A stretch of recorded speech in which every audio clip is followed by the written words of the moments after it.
December 1914. Along the frozen Western Front, Europe's young men faced one another across a wasteland of mud, wire, and shattered earth.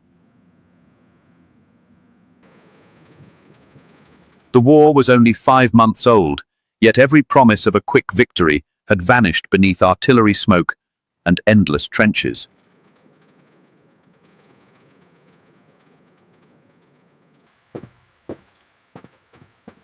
British and German soldiers lived within shouting distance, soaked by rain, numbed by frost, and surrounded by the constant nearness of death. Then Christmas approached, carrying memories of warm homes, crowded tables, church bells, and families waiting anxiously for letters from the front. Parcels arrived through the mud. Tobacco, chocolate, cakes, photographs, and small gifts that briefly connected exhausted soldiers with the lives they had left.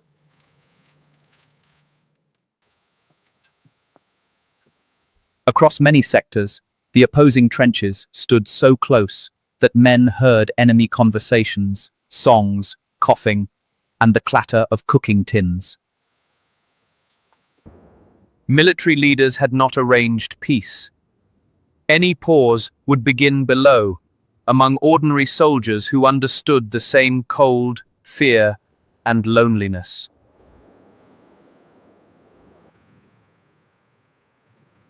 On Christmas Eve, darkness settled over Flanders, and the guns that had thundered for months began, in some places, to fall strangely quiet. Small lights appeared above German parapets, candles fixed to tiny Christmas trees, fragile flames trembling against the black and frozen battlefield. British sentries watched cautiously, expecting a trick. Instead, distant voices called seasonal greetings across the wire and the shell-cratered ground. Then, from the German trench, the melody of Stille Nacht drifted into the darkness, traveling where rifle fire had traveled only hours before.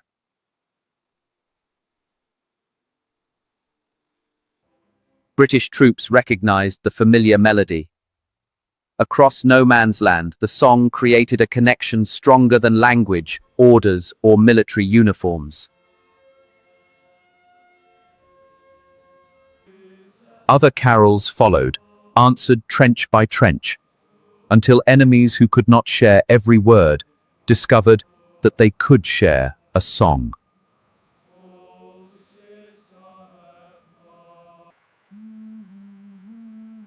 For a few remarkable hours, suspicion loosened its grip. Rifles remained lowered, and the battlefield listened to voices rather than gunfire.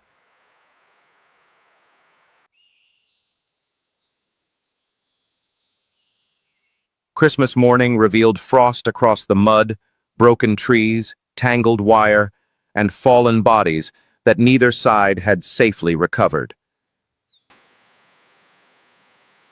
A German soldier cautiously climbed above his parapet, hands visible, moving slowly into the open while British rifles followed every step. From the opposite trench, a British soldier emerged.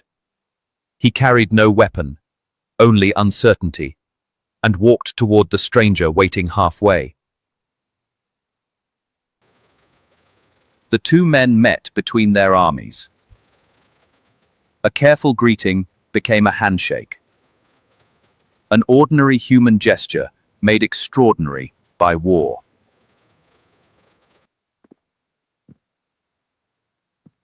Seeing no shots fired, more soldiers climbed from both trench lines, first in small groups, then in growing, astonished numbers.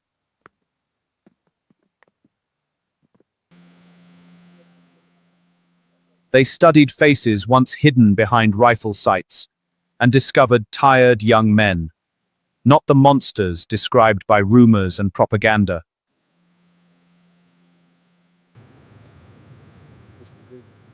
Cigarettes were offered and accepted. Tobacco smoke mingled with winter breath as men exchanged names, regiments, and fragments of uncertain conversation. Chocolate, bread, sausages, cakes, and army rations passed from hand to hand, humble gifts transformed by the danger surrounding them.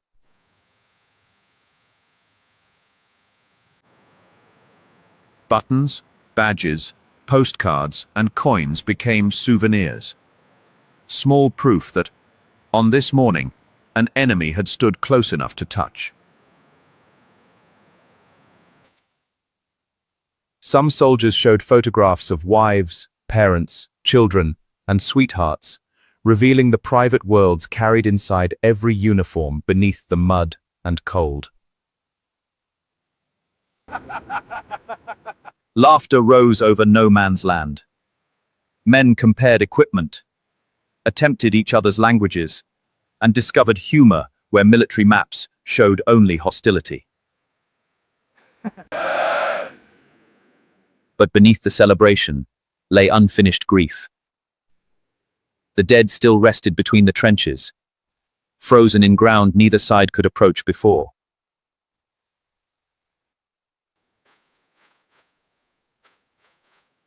Together, former enemies lifted the fallen, identified those they could, and carried bodies toward graves opened in the hard winter earth.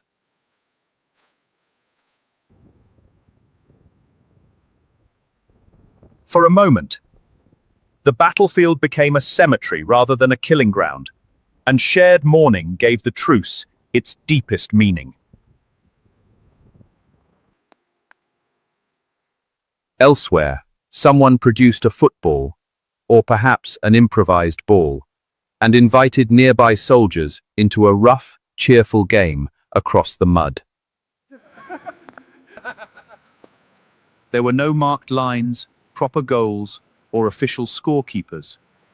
Only boots sliding through mud and men laughing at missed kicks.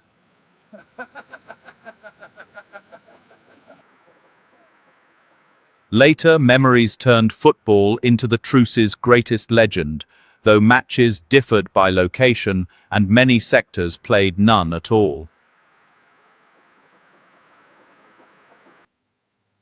Even where no game occurred, soldiers talked, traded, buried the dead, sang carols, and experienced a peace no government had commanded.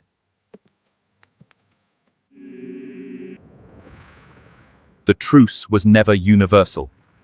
Along other parts of the Western Front, artillery continued firing, and men remained alert behind their rifles.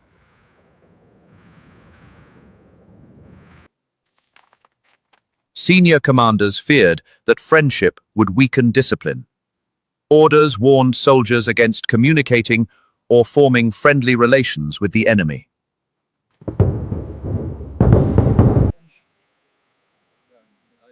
Yet in several places, the ceasefire survived through Christmas Day, and in a few sectors continued beyond it before finally ending.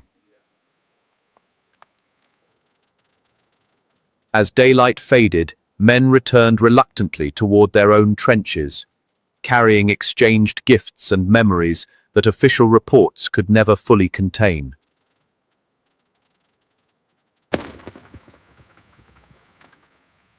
As the pause weakened, both sides understood that orders and gunfire would soon return, ending the fragile peace they had created. Eventually, commands hardened, units changed, and gunfire returned.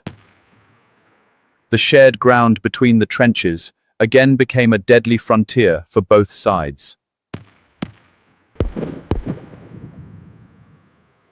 The soldiers who had shaken hands now faced the unbearable duty of treating those familiar faces as enemies once more.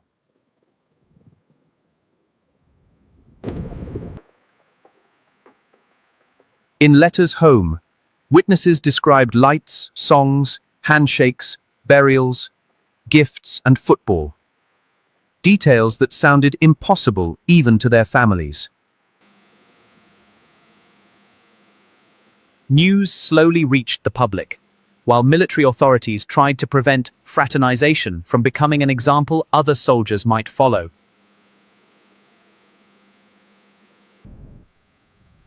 The Christmas Truce was not one event, but many local ceasefires, each shaped by different units, officers, landscapes, and moments of courage.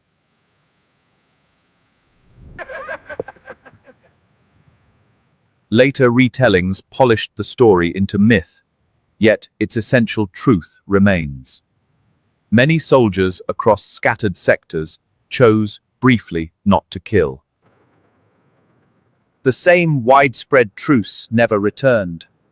Longer war, heavier losses, propaganda, and stricter discipline deepened hatred and narrowed the space for mercy. Millions would suffer before the guns finally stopped, making that winter pause seem even more fragile against the darkness that followed.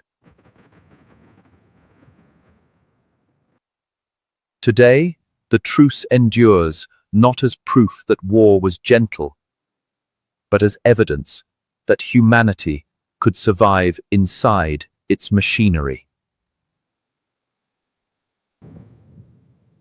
On Christmas 1914, ordinary soldiers created a moment their leaders had not.